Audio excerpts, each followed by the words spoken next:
Hello. Will run smoothly. Can everyone hear clearly? I hope so. Welcome everyone.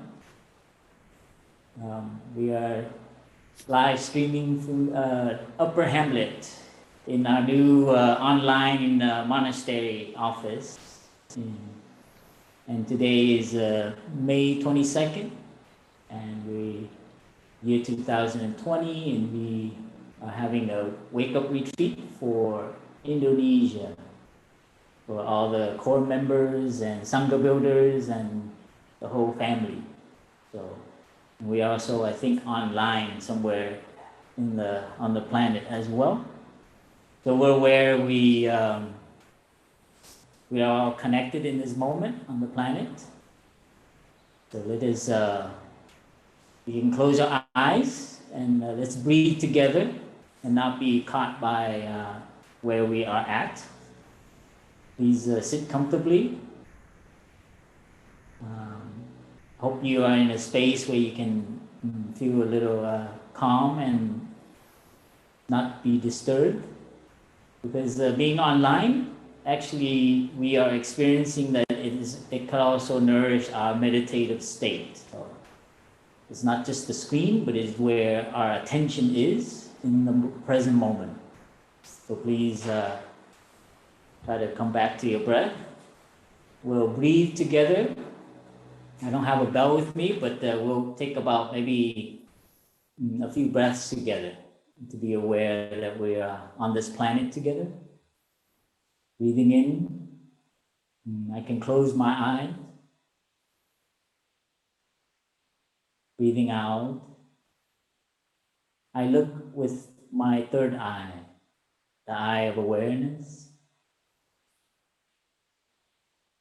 I can feel all my brothers and sisters with me in Indonesia, a little bit everywhere.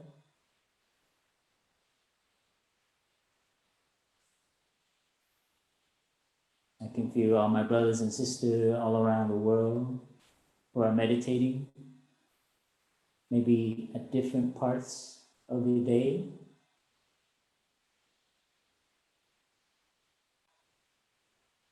I relax my body.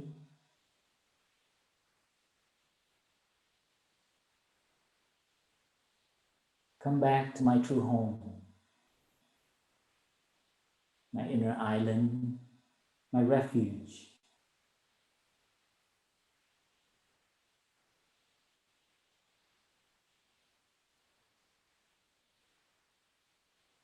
The world may be disturbed, but we always have an island within that we can manage and we can always take care of. With just one breath, we can reestablish calm. Just one out breath, we can feel at home, at ease in our true home.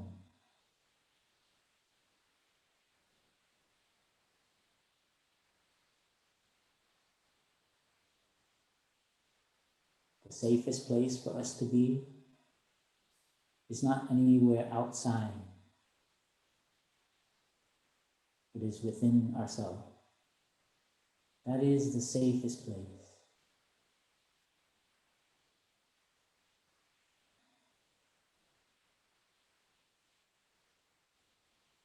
There is no one out there that can give us security. Nothing can protect us. No mass, no government, no policies. The most safest place, the one we can turn to, is our own self, our own breathing. This is the greatest protection. Being aware of what is going on.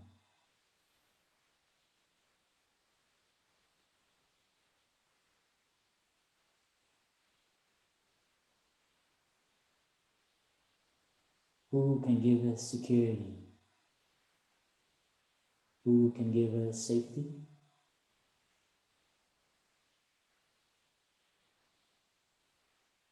When we are stable and calm,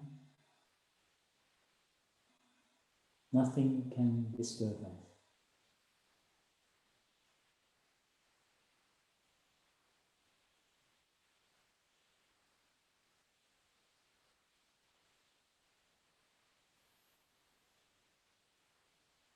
Breathing in, I feel grateful that I'm alive.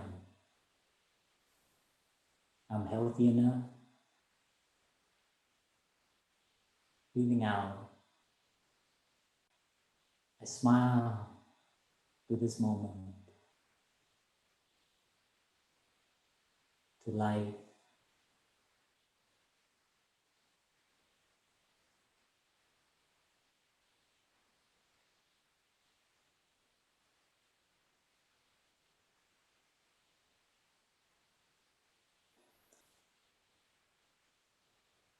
We can open our eyes now.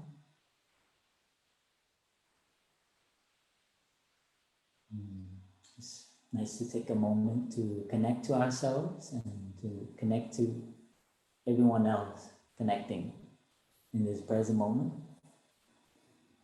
I heard you had a wonderful Dharma sharing already. You've had some activities already, a little orientation. And today, this moment, I was asked by the organizers to share about our desires, the nature of our, what we call the 5 central desires. That's very classic in the Buddhist teaching to look at desire. And sometimes people understand thinking that to find liberation is to end our desire. And that is a kind of an aspiration of a meditator to end our desire. But we know in truth, as young people, as wake-up people, as just people in general, we needed a strong desire. So the question is not to end our desire, but what kind of desire? So there's wholesome, rightful desire, and there's also desire that can actually imprison us and make us lose our freedom. So today I will be sharing a little bit about that, because it's very important to understand that in relation to what is happening now in our world. Our pursuit of sensual desire, power, food, fame, wealth, the stories we tell ourselves of what success is, and we pursue it. And we need to understand this because it relates very much to what is happening to us as a human species. I think you all know that this pandemic, one of the root cause, one of the place where it happened, new viruses are being formed is in the food market. And so this is something you can see the suffering there and the consequence that is because of our human pursuit and what we want and our grasping and our greed and our craving, especially for luxurious things or even exotic things. And in this case, exotic animals. So you can see why we're not meant to go in places in pursuit of these in nature to satisfy our tongue, to want very exotic food and so on. So we find animals from all over the world and we bring them together and it causes a new virus to mutate and for us human species to come in contact with things in nature that we shouldn't be actually going into those places. So that's why I think to discuss the 5 desires is quite crucial right now for us to understand and find a way forward for our humankind. So like I was sharing, the desire is not the problem, but it is our grasping. It is our grasping at the object of desire And I think many of you who study Buddhism, you kind of know that it's actually, we don't understand what we are grasping, therefore we suffer. And so this is a nature, so it's not the desire, but it's our idea, our perception about the object.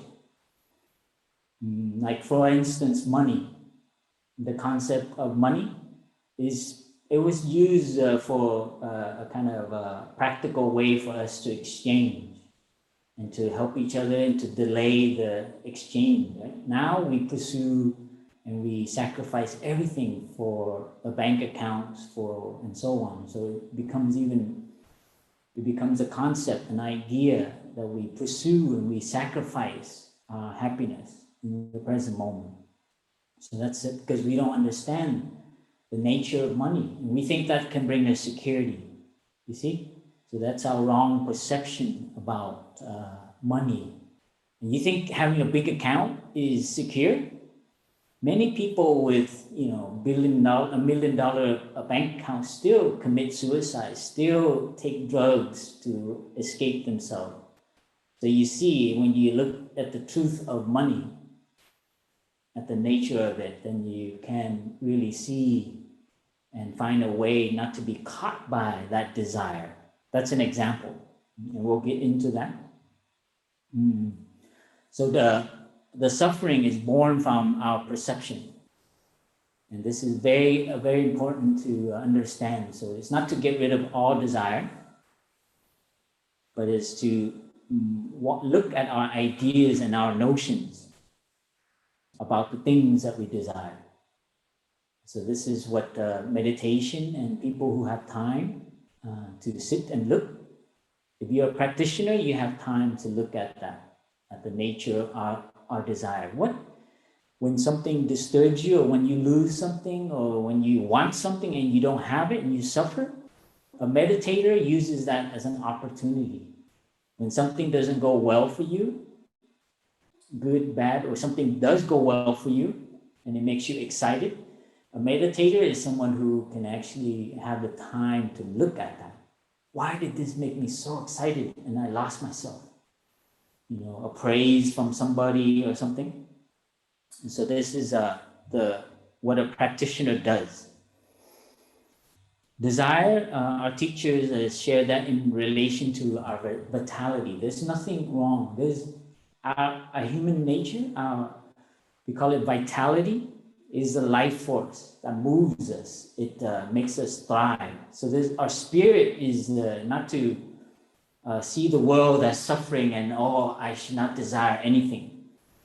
In Vietnam and in a lot of Asia, we're very afraid to desire because it's kind of misunderstood as something, but actually the more you avoid and push away these things without looking at its true nature, actually it can be a backlash. You can have what you call a secret obsession.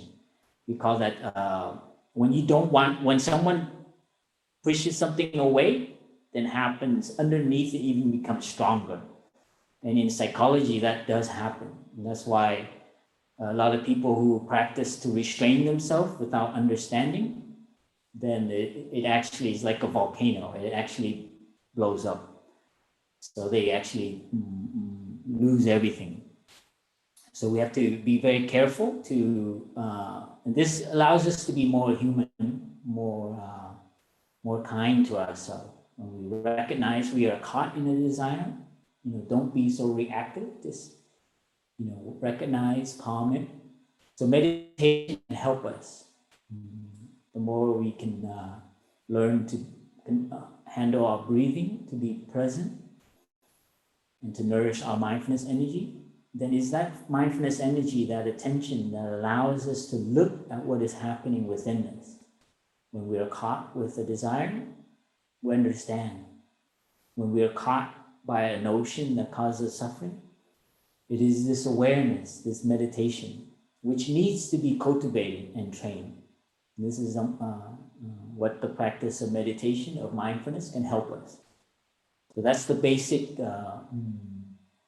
kind of, as a practitioner, we cultivate this awareness so we can recognize what is happening in us and around us.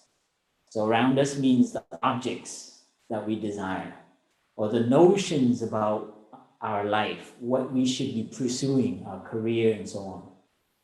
So if you don't understand what is happening with that, the story that the culture tells you, then you will be a victim of it. And I just wanted to share a little bit about, for the wake-uppers, the age of wake-uppers, which is somewhere between college and high school and maybe before marriage. And this is something always comes up with the wake-up community, passion, to have a passion for life. And this is very beautiful. This is a kind of inspiration to bring meaning to your life and purpose. And this is something we should not deny, to find a meaning and so on. These are very wholesome pursuits with the wake-up movement and so on. So finding a wholesome, sane, compassionate pursuit. And so I just wanted to mention that is a desire. That is to desire to help.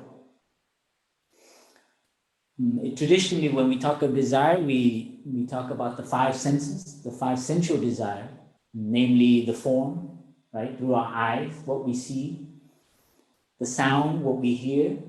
We like to hear nice things. And when you hear something you don't like, you avoid. When you like to, and when you do, you pursue things that sound good, right? As well as smell. When you smell something, you have to, these are ways to train us, right? And taste, chocolate, what is it, mee goreng? What is it, fried rice, something? Mee goreng, this amazing rice that the Indonesians have. Bao shared it with me one time in a wrapped up banana leaf. It's sold on the street.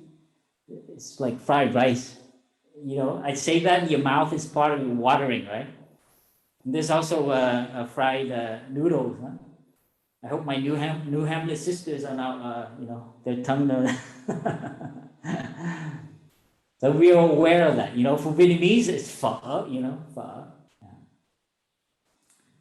So these are our senses, and also our touch, to touch. So these are things that we can recognize. But most of the senses that we get in trouble with is our eyes and our tongue, right? And sometimes our touch. So this is these are the classic five sensual desire. And then there are also this other desire where we call it a kind of mind desire, like to for money, wealth, for sex, sensual pleasure, touch, for fame, and the desire for power. So these are I think you probably know some of it. We will go through some of it. And there are others who desire for a lot of sleep. And this is something I've seen it on certain lists. Sometimes, and also desire for tasty food, right? So this is for the tongue. And so this for the mind sense, the ideas and our notions. This is a very interesting one about. So we have to look at, like I shared, the nature of money. This is something we pursue in our society. I think in America, we have a phrase, a pursuit of happiness. And so these are the stories that we tell ourselves about what is the nature of our life. So the pursuit of happiness is to have a lot of money, a bank account, a house, a wife, children, a successful career or a startup. For young people now, it's actually to have a startup. Before you're 25, you're a millionaire, and then you retire. I go to the Bay Area, and I find out that every year this desire, this pursuit to become wealthy early on, like before you hit 30, you're a millionaire because you started a startup. So everybody is craving and desiring to have a good idea and to have a startup. And then Google buys it, or Apple or somebody. And then you retire and you get to do whatever you want. But in fact, a lot of them get, addicted to opioid or cocaine or something. And, success has a price. So this is the nature of the American dream, to pursue money. And so these are the things that I grew up in Los Angeles, a very, very highly competitive and highly, it pursues this happiness at all costs. And you can feel it when you drive on the freeway in Los Angeles. Everybody wants to cut everybody to get there first. So this is the kind of energy I kind of grew up with. So that's a kind of also to pursue wealth and money. So I'll go through these quickly because I think many of you are exposed to it.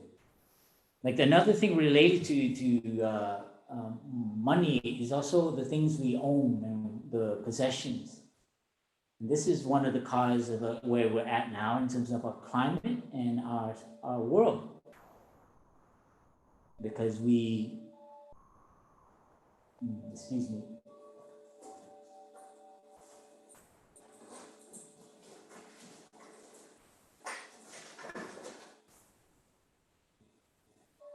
I'll let you hear my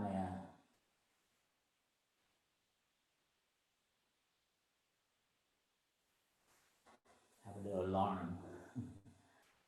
So this is the money and the capitalistic economic system that we have now. That story that we tell, that pursuit for the money, it has caused a lot of destruction, the model that we had before. And that they think there is no cost to progress and production, to make money and so on. We think it has no effect, but we've never talked about the waste that happens, the destruction that happens to the environment, to the ocean, to the forest, to the material, the pollution that we cause in pursuit of money, wealth, and economic development, in producing material goods.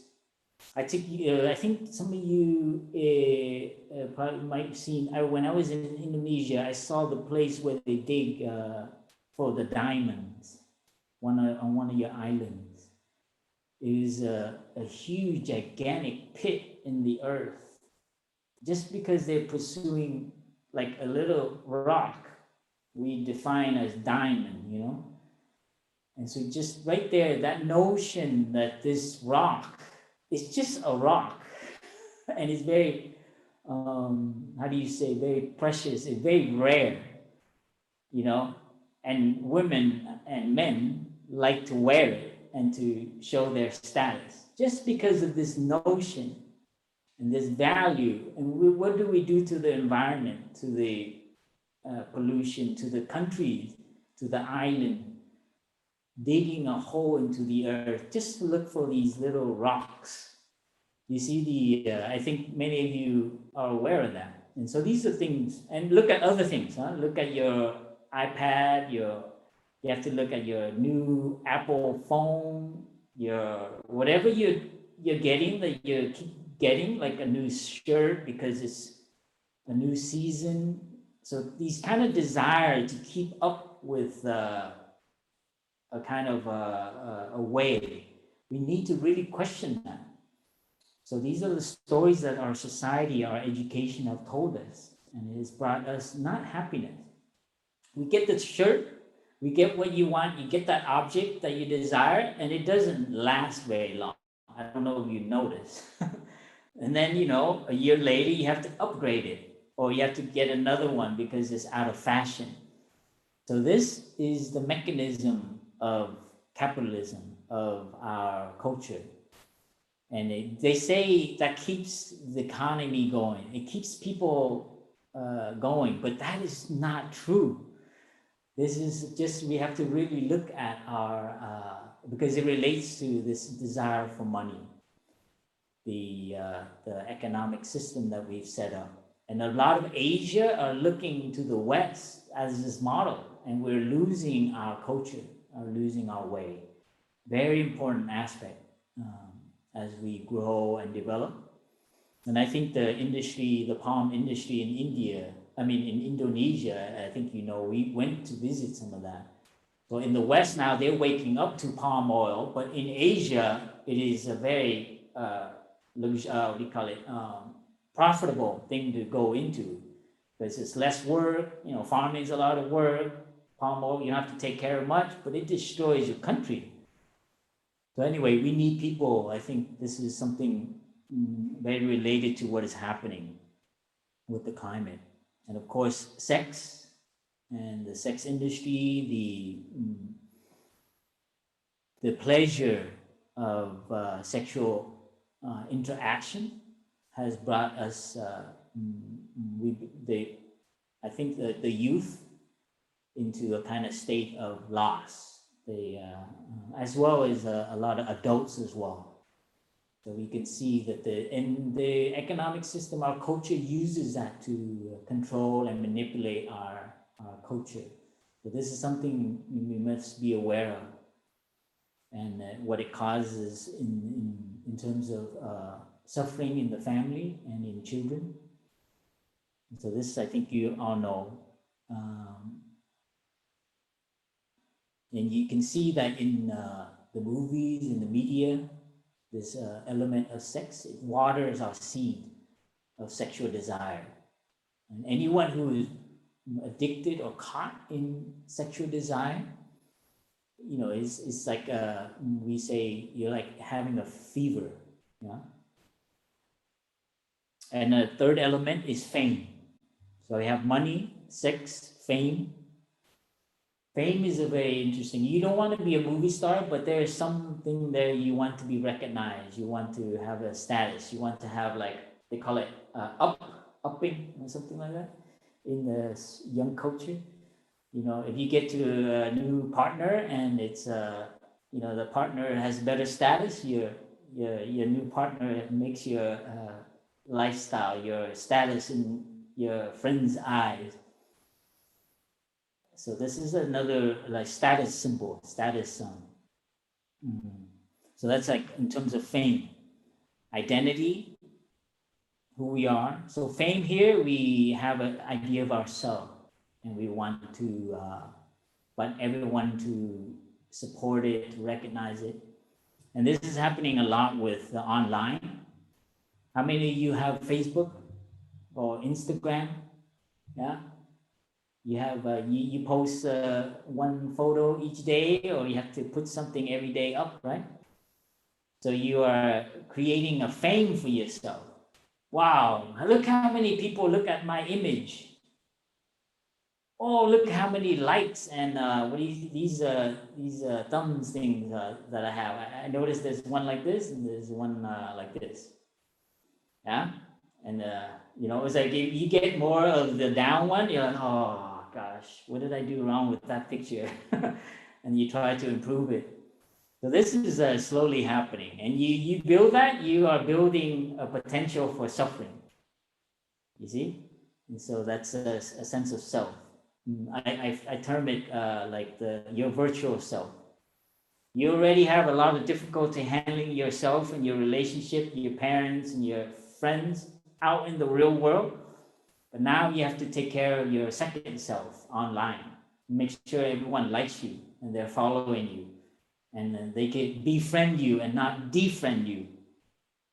So this is something to pay attention to as we all a source of suffering: money, sex, and fame. There's also power, to desire to control and have influence. And if you're a Sangha builder, I think you kind of know that. You might come up with that. Who has the better idea? Whose idea gets accepted? Whose has the influence over things? So this is also a kind of a desire that we have to actually make a difference. So you have to be careful. That desire for that in Sangha building, it feels good when everyone follows your idea. It's like, oh, okay. And then if you're not mindful, you can see you're watering that seed. And so those are the classic, the four elements of desire that can actually make us lose our freedom. Okay, our wealth, money, sex, power, and fame. That's very classic Buddhist. Now I would like to share the Buddha and what he found. And I think, I speak to you, and many of you probably know the Buddha's story. And I've been reflecting on the Buddha's, he was a young man living in the palace. And at that time, Hinduism was very strong. So the Buddha was not satisfied. Siddhartha, young prince, something was really disturbing him. He had many of all those things: fame, power, sensual pleasure, food, and his family is quite well off, probably first class. And so we have to understand what was happening in India at that time for Buddha to react like that. And so this is something related to his liberation. So when the Buddha got enlightened, it means that he found a new way that has less suffering in this very world, that you don't have to escape anymore, even with the desire. So this is, to understand that, I will share a little bit about what was happening during his culture. And every culture has a story that it tells itself about the pursuit of happiness. But what is the collective idea about what is the purpose of life? So every culture, every country, in every era has a story. Our story of this modern age is the pursuit of happiness. And that's pursuit there is materialism and individualism. To have my own, to make sure, everything is related to the individual success. That's our modern story. If you can make it on your own, you have your own startup, boom, you have done it. Don't forget about your neighbors and your community. You've made it, and it belongs to you. You owned it. Not that everyone else contributed to it, but you earned it. You see, so that's the story that we have of our success. And you can see this now with the technological evolution, we call it progress. But there's a lot more and more individual trying to pursue their own individual ideas. The whole idea of patents is all about individual wealth. Like you discovered it yourself, but that's not true. You depended on a lot of other conditions for you to come up with something. Or a book, the whole idea of a book, of art, and so on. So it's individual success. In the time of India, the story that they had was during the Buddhist time. It's very interesting. I'll go really briefly. They had the story that was told in the Hinduist tradition is that there were 4 stages of a person's life. The first stage, they call it the kama, the place of desire, the stage of when the wake up right now. If you're in India, wake up right now, you should be going out there and enjoying the pleasures. So that's the first stage, to enjoy all the pleasures, all the desire, the passion that a lot of wake-uppers in the movement. I always get in trouble when I talk about passion.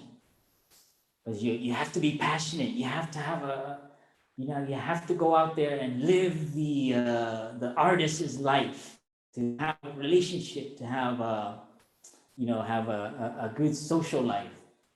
So it's like to really enjoy the pleasure. You know the story in the sutra about the young monk, right? Samiti. It's a sutra on youth and happiness. And the young monk is taking a bath in the river, and he comes up, and his hair, he looks very young, and then the diva, the young woman sees him and asks him, "You look so beautiful, so young. Why didn't you go and become a monk for? You should go and enjoy life." See, that comes from that kind of mentality that you're young, so don't, become a recluse and go hide away from pleasures. Go out there, try the new iPad, get yourself a new, car. So that's their first stage, karma. The second stage is artha, which is success. To actually become a good businessman, businesswoman, to have a career, to really build your family, have a successful startup. Now you have a company, you're the CEO now. That's our language now. You're, you have vacation, you have security, you have health plan, you have retirement plan. So that is the second stage. You actually create, and we all our parents want us to have that. All the parents ask you is, are you sure you want to be an artist? I think you should go into business or be a doctor or a lawyer or an engineer. It comes from that story that you need to have like stability and security and a good bank account just in case. So that's the success phase. The first phase is desire, to go and enjoy yourself in the different pleasures. Second one is to succeed, to become wealthy and to have established a career. So the third is they call it the Dharma. Here in the Hindu tradition, they mean it in terms of the service of the common. That means you become you become a civic. You satisfy your civic duty. Now you take care of your community. You take care of the collective. You become a philanthropist. Now you're taking care of other people. You become part of an NGO. You establish a foundation that helps the hungry in India. Now you are doing not just for yourself and your family, which was the success part. Now you learn to give. Both cases you are actually building. One is to have the material security. The other one, service. Now you're looking for fame and recognition. I want to be remembered as the one who gave this to you. So please, can you name that building after my family? That's where that stage comes from. So in India, we have four. The fourth stage is moksha. So when you've done all that three stages of life, enjoy life, all the pleasures, to succeed, and then to serve, and now you let go of all that. Moksha is now you liberate yourself to let go. And now you dedicate the last part of your life to let go, renounce the world. And so in those days of Buddhist time, many people became practitioners, the spiritual practitioners. So that is the journey that the Buddha had. He could choose to do. And he refused to do any of that. He said, I'm still young. I've done the enjoyment part. I don't want the part of the career. His father wanted him now to become the next king. Do you remember this?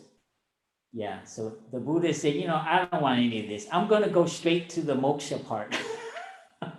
I'm going to go towards the liberation part because I see you, Father. You don't look very happy. And I see everyone who pursues that. It's like, why do I have to waste my time on this? You see this young man? Can you see him? 29 years old, right?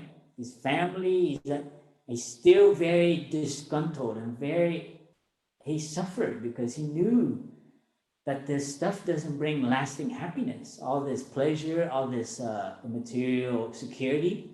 And he sees around him there's a lot of suffering that his father and everyone in his relatives were going through.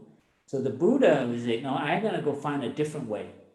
So he goes on the journey of moksha, of liberating and finding the path. And this is what he found.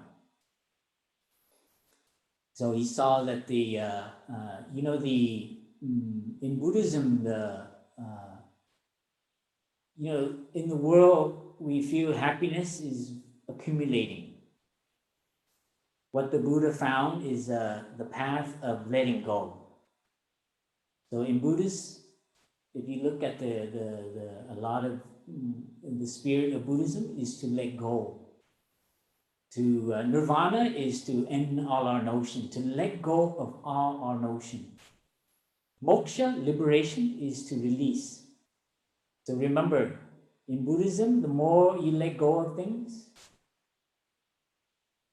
it's not to accumulate things. So it's the opposite of a lot of modern pursuits. So we think having more knowledge, having more things brings us happiness. But as you know, it is not so for sure, not secure. Huh? Even a lot of fame you accumulate, it can still bring you suffering. A lot of wealth, a lot of sex, a lot of power, you see? But when you release it, what happens? So you have to have time to really look at the nature. And this is for me as a young man. I was in that trap of, what do you call it, bank accounts and ATMs, Friday nights, and late Friday nights, in pursuit of sensual pleasures and so on, or even just fun and things. So this is something we need to bring out there into the Indonesian culture in the wake-up movement. So the desire, our notions, we have to look. In Buddhism, in Vietnamese, we call ly sin hỷ lạc. Letting go is the source of happiness and joy. And that is the key to and why we have to look at our desire and why we should let go of them. Someone who is caught with their desire, and many images are used in the sutra, and I'll just share briefly. Someone who's caught by a desire is like someone who's shot by an arrow. You're shot by an arrow and you walk around with that pain. Another image they use, someone who is caught in their desires, like someone who's sick, like having a fever. They are very down, or they're very heated when they're pursuing something. They're very passionate, but they're very unstable. They're sick with like a fever. The other image is stepping on a poisonous snake. So you become, you have toxin in your body. Or a leaking boat. So someone who's caught in desire, you lose a lot of energy. You leak. Someone who's stuck in a sexual pornography or addiction, their face, their body, their mind doesn't have energy. They lose, they're leaking constantly. So desire is also an image of a raging river that goes by and pulls you away. So you no longer dedicate yourself to your family. You don't have time. It pulls you away.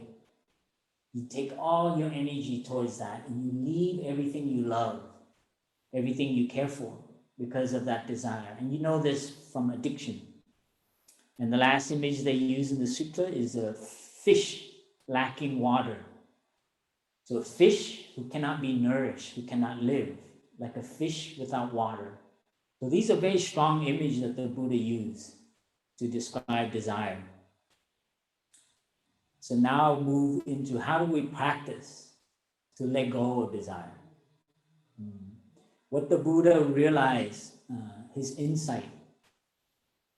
And in Buddhism, it is the insight that will free you from the desire. No one can help you. Not even the monks, not even Thai, not even all the YouTube Dharma talks you listen to.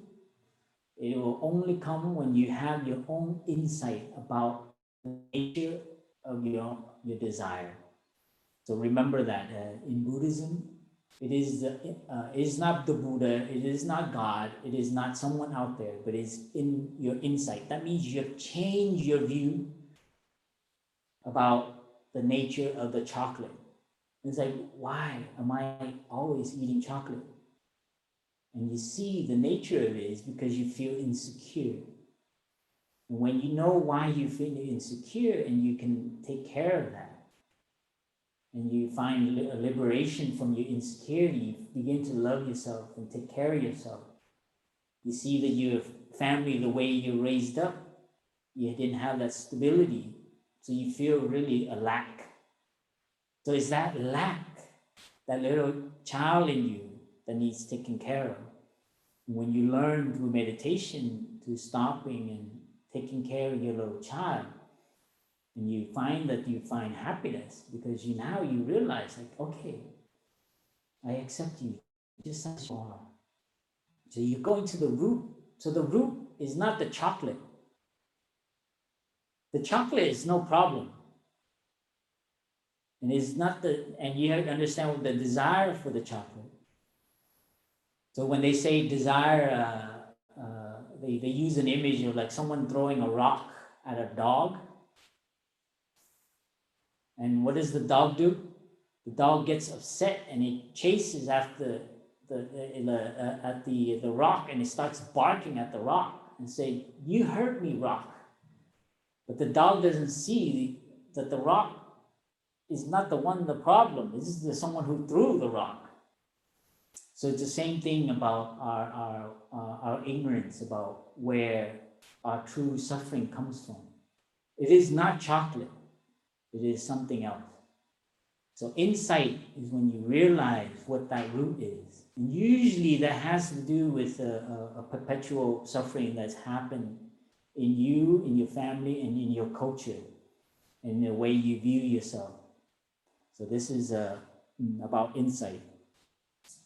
And that's what the Buddha realized about, and he realized that everyone has that capacity to awaken, to see into the real nature of reality, of suffering, of desire.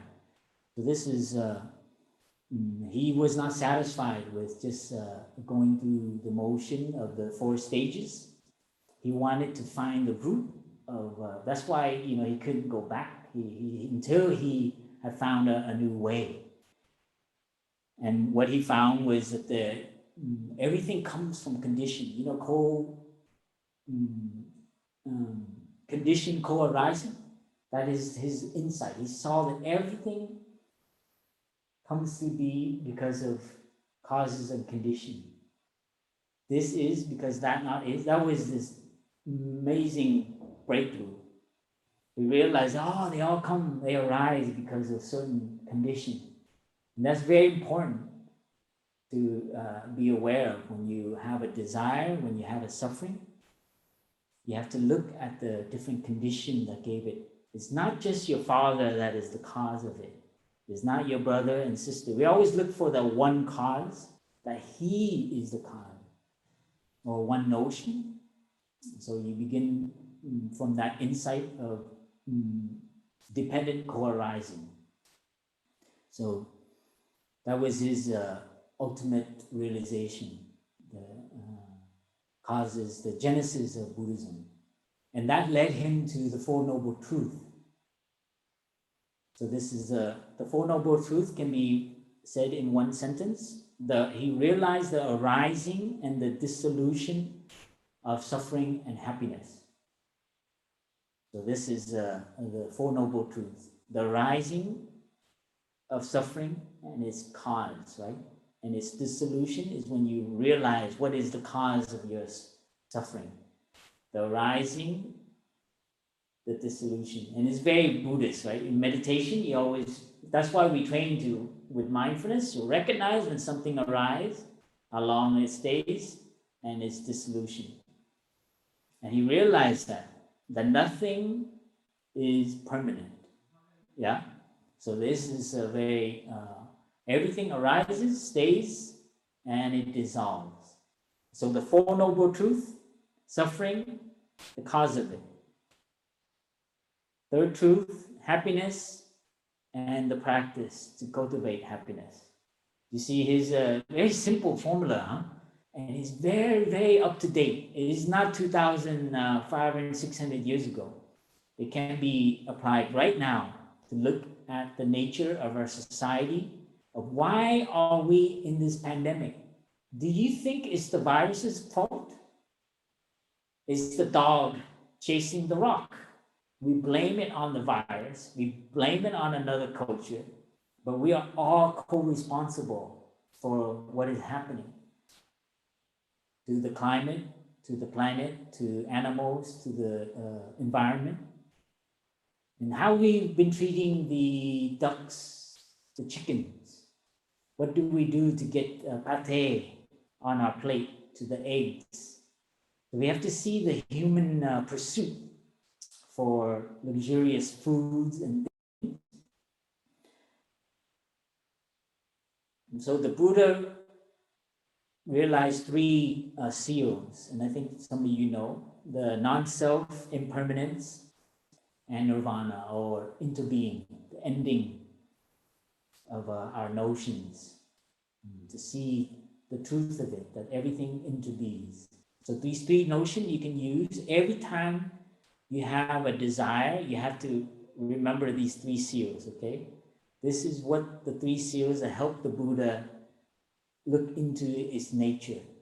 Right now, you might have an emotion, a suffering. You can use this. Where did this come from? Is it going to be there forever? Where will it be in 10 years? So a meditator is someone who has time to look deeply at the nature of their suffering. And those are the three frames that you need. It didn't come all by itself. The non-self, that means it didn't just come up. So we always have a tendency to blame one place or to blame one situation, or that happened, therefore we suffer. But we don't see actually everything that happened before that, or we don't see actually the conditions that caused that person to do that. So when you have time and you're calm enough, you have to, so the non-self means that there's nothing that exists by itself. So if you have a problem with your father or your mother right now, please expand the blame to like the environment, the culture, your grandparents, your culture, how they were raised, how they were treated when they were young. Your father doesn't just want to do that right at that moment. He is a product of his own parents, of the war, of the conflict, of the violence that happened during when he was growing up. And now he doesn't know the practice. You see, you begin to see with condition co-arising, to use the eye, there are more causes that are beyond, and there are thumbs that you can't even, that are knowable. There's certain things that is not knowable, why it's happening. He or she, the person you blame, might not even know. So the desire for you, for them, is it causes you suffering because you desire something. You want him to change. You want her to change. And this causes a lot of suffering. So these three seals can be used to look at their desire. When you have a craving for something, please recognize it. I trained that in Plum Village. I didn't have a food problem until I came to Plum Village. I ate whenever I went. I ate anything until I want. When you come to the monastery, you don't have a choice. You just eat whatever is on the food line. And there's not much stimulation in the monastery, so you become very kind of like food line becomes your thing. When the day the brother cooks well, you are there first in line. The day another brother, sort of cooks well, you kind of slowly get there. I didn't have food problem until I come to Plum Village, and I had to train to recognize where that comes from, and it comes from my culture to want pleasure things, be pleasure for the tongue, and I had to train like that to actually really restrain. So in Buddhism, there is a practice of also restraint, to have moderation. So I learned when there is something that is very good, I only take 3 pieces. I don't take no piece, because that would be extreme. But instead of take 6 piece, I take 3 piece. So I had to train like this to actually, that is the middle way, to not run from too extreme. So this is one way that I trained in the monastery. And as, so in our practice in Sangha building, I'm going to turn this to that. So we have the 3 frames of looking. And I shared about the desire, using that to look at the desire. Now we look at the second stage of the Indian, the Hindu, right? To have success. And this is where we're at stage in terms of wake up. We're young and we want to succeed. We want to have stability monetarily and everything, not just for ourselves, but also for our friends and our family to know that, oh, I'm successful, you know. I dress well, I have a nice car, I have a good apartment, and that's pursuit of success. You need to be very careful to apply the 3 frames. It's impermanent. It goes up and down like the economy. So don't get too used to having a new blouse every season, because you might not have that. And when you don't, you will suffer. So impermanence, as well as into being and non-self. So when in pursuit of success in our career, beware of they call it the 8 winds. Okay, just prepare yourself, and you need to study these things. You know the 8 winds. Success and failure is one pair. Honor and disgrace. These are very good medicine for our modern times. Praise and criticism. You go, oh, every time someone recognizes and praise you, and you, right? But that right there is a source of suffering. If you don't look at it, it's like, it didn't just come from me. It came from other people. Many conditions. And so you pay tribute to your parents, to your ancestors, to your community, your friends, your teachers. So when you succeed, you need to remember into being. It is not you that only succeeded. When you get honored, you pay back, transfer the merit to your ancestors, to your parents, to your ancestors. Same thing with pleasure. When you realize something or when you taste some, you have pleasurable feeling, happiness. It comes from many conditions. And the same thing with failure, disgrace, criticism, and pain. And this is all part of it. Nothing is impermanent. So sometimes you will succeed, sometimes you will not. And you also have to practice with that. And that will build your freedom, build your character. So when you do something good, okay, the conditions is like that. When you don't succeed and it goes bad, you're like, oh, well. So we train that in Plum Village. And you know how I first trained it is to recognize a plate breaking.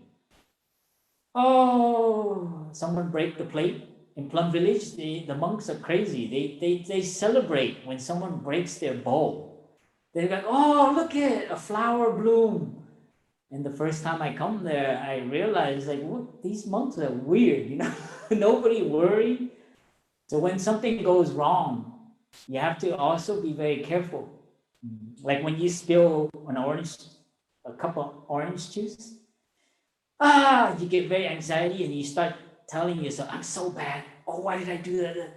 So you stab yourself more with the arrow, the second arrow. So the training is to knock the cup of orange over and go, wow, look at that. I spilled some orange juice. Look at it flowing all over the table. Wow. So when you make a mistake, if you're mindful and concentrated, you come back to your breath. And if you train well enough that it becomes a pattern, you will remember, oh, it didn't just happen because of me. There's many things. I'm pressure right now. I'm just anxious. I'm rushing. I have many things. And it's like, I see. You see the liberation from that? This is a power of meditation. And this comes with regular training, so it becomes a habit. When you break something, when the internet doesn't work, when nobody shows up, when people judge you, you kind of go, oh, wow, look at that. I feel sad because everybody is not liking what I'm doing.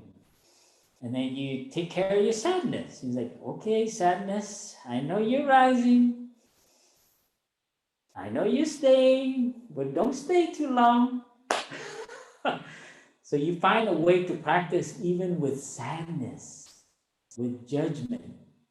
You see, a meditator is not a meditator is completely always in bliss. A meditator is free from the good and the bad, up and down, like crazy, huh? So this is what the Buddha realized. You see, he took the moksha stage, the fourth stage in Hindu practice, which you should only do when you're like in your 60s, 70s, and 80s, right? In Chinese, they have another formula for the purpose of life. You know, the 10-year, 20-year, 30-year, 50-year, I think some of you might know who have Chinese background. But the Buddha took the moksha, the liberating aspect, and he applied it back to the success stage, to the service stage, and to the pleasure. So we remember that the desire is not the problem. As young people, we can practice with dwelling happily in the present moment. Our teacher's emphasis is that you watch that nature when you eat something, when you see something, a form, and it brings up a desire. Be careful. Are you losing yourself? You have to ask yourself, is this controlling me? So that recognition. And so you don't push away everything.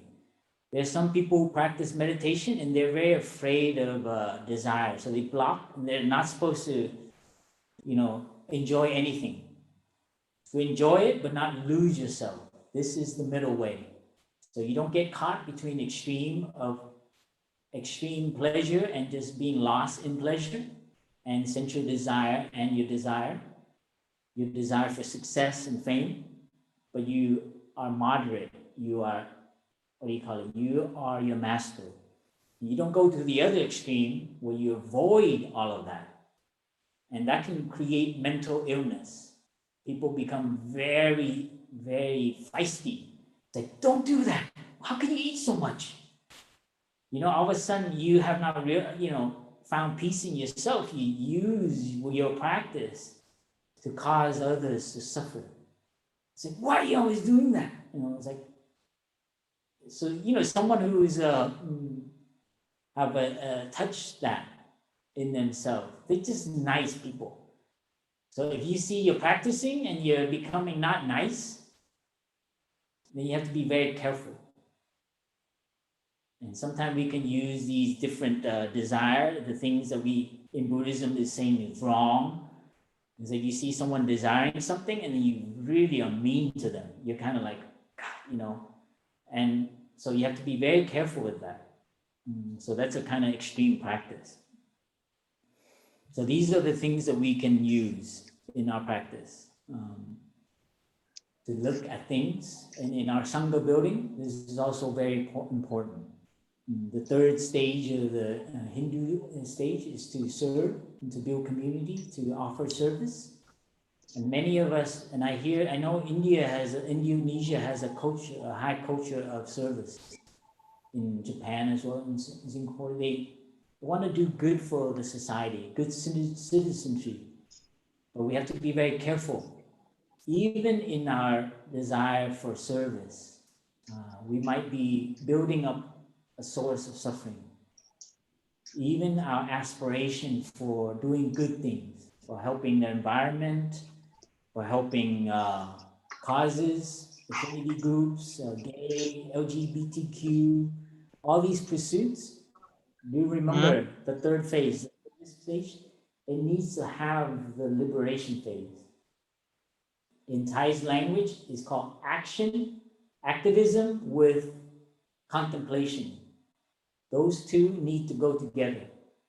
So in our tradition, we call it engaged Buddhism. So you don't do activism and then do the contemplation later. Right in there, when you're building sangha, this desire to build sangha can sometimes cause suffering. You can actually really cause others to suffer because you overpower, you take over the sangha just because you don't see it, you don't see your habit. So even in sangha building, even in Buddha Dharma service, you might be building your own ego and your own pride. You might be wanting to build your fame, your recognition. If you don't recognize this, then you're not practicing what the Buddha found, which is liberation right in the heart of success, right in the heart of service, right in the heart of enjoying our life. Eat a bowl of migarang. I hope I'm saying that word right. Migarang. Eat it, enjoy it, and know when it's enough, and eat it mindfully, please. Stuff like that. Don't lose yourself because of your tongue. And in doing good service, if you're not careful and when it doesn't go your way, then you suffer. Then you desert that's why people burn out. Because while they're doing their aspiration, their cause, we all want a cause. We want meaning for our life. But that grasping, that desire for that success in that cause can cause a lot of suffering. We have a lot of energy to pursue that, but then we are very mean to another part of ourselves. It might be even towards ourselves. We don't even take care of ourselves.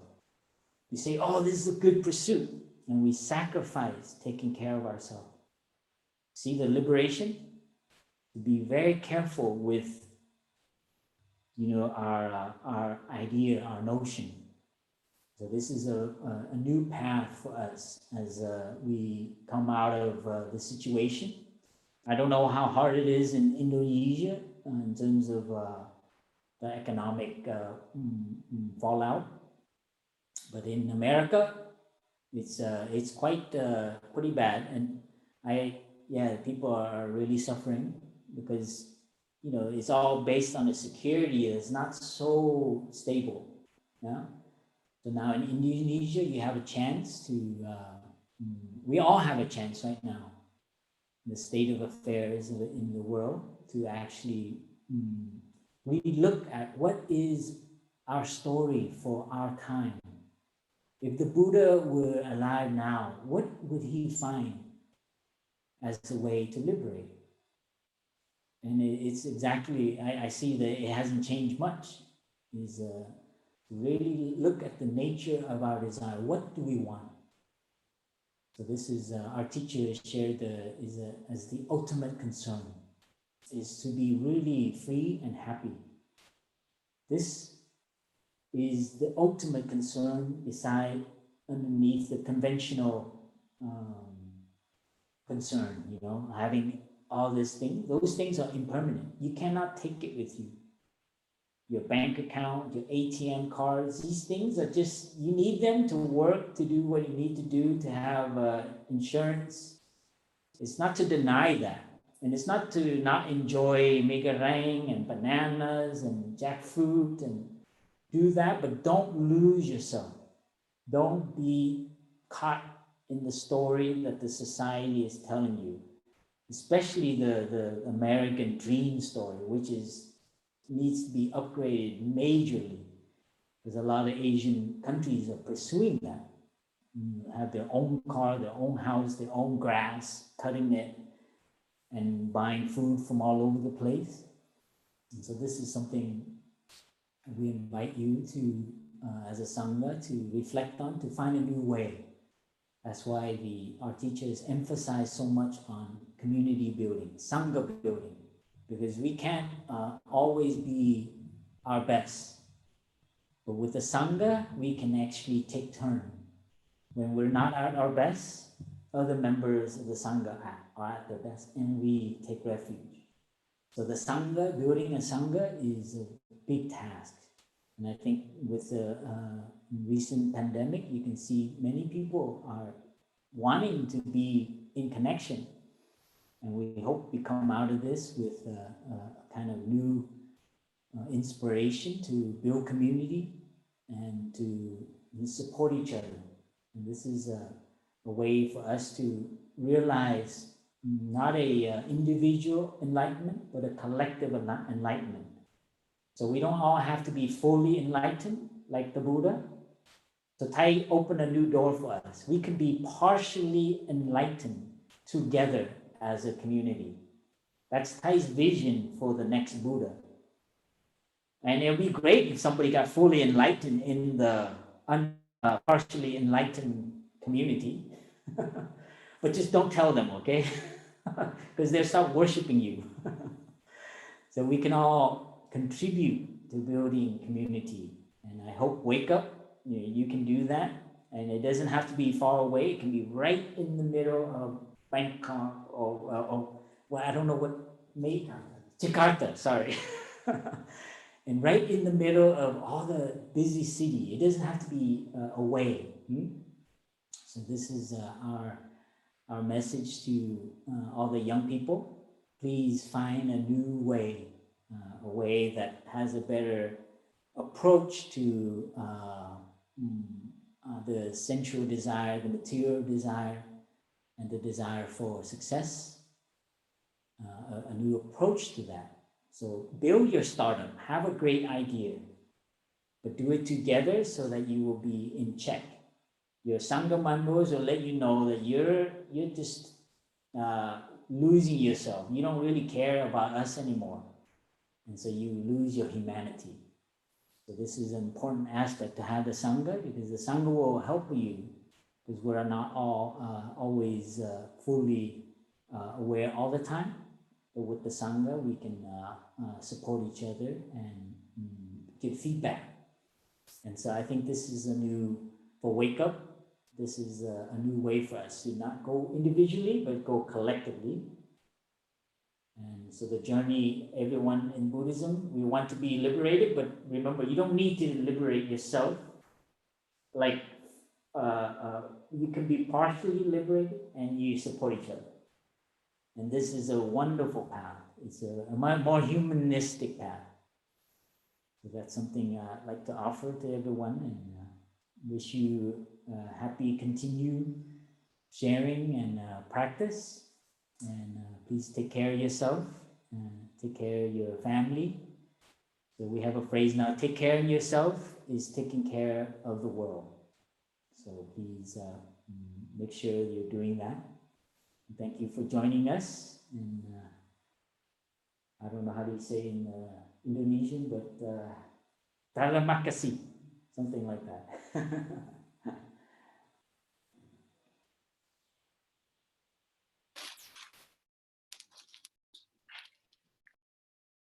Oh no, it's good. It's been an hour or something.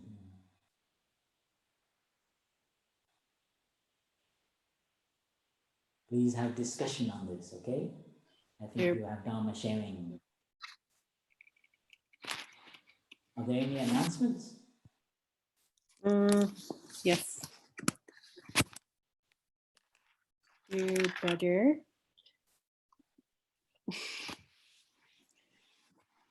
we would love to offer you our very deep gratitude for your teachings, for your very beautiful sharing. It was a really wonderful sharing, and we just couldn't express how much we feel grateful for that. Thank you so much, dear brother.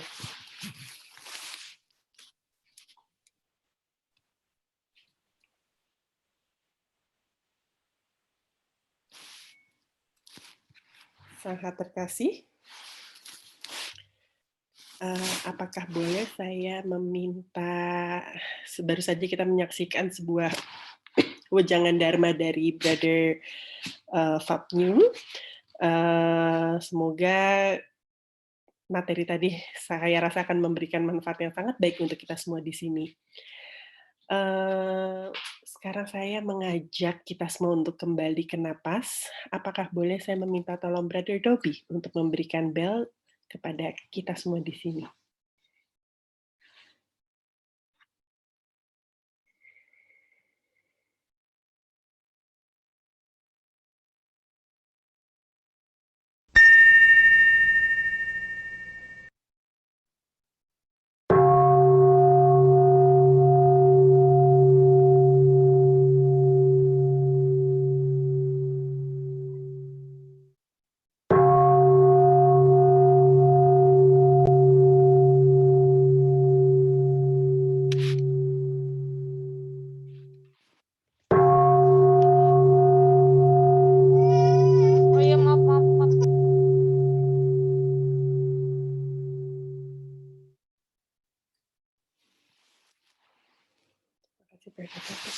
Sangat terkasih. Kalau tidak keberatan, mari kita bersama-sama nyalakan semua video kita dan kita berikan bunga untuk terima kasih kita kepada Phap Dung yang telah memberikan a very beautiful talk untuk kita semua di malam hari ini. Kita nyalakan semua ini kita dan let's say terima kasih. Thank you, Thai.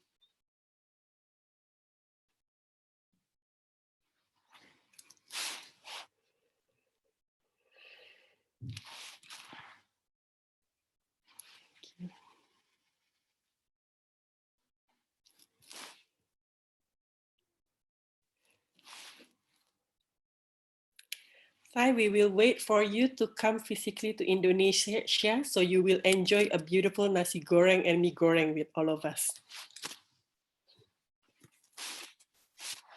Thank you once again. Sangat terkasih. Setelah ini kita akan memasuki kegiatan berikutnya, yaitu panel sharing. Di dalam sini saya lihat tadi sudah ada beberapa teman-teman dari Wake Up Internasional, ada yang dari US, dari Malaysia, dari Singapura, dari Vietnam, dari Thailand. Mereka semua akan memberikan sharing tentang Wake Up Internasional. Sekarang waktu adalah pukul 20.50. Kita akan memulai pada pukul 21 tepat, dan kita tidak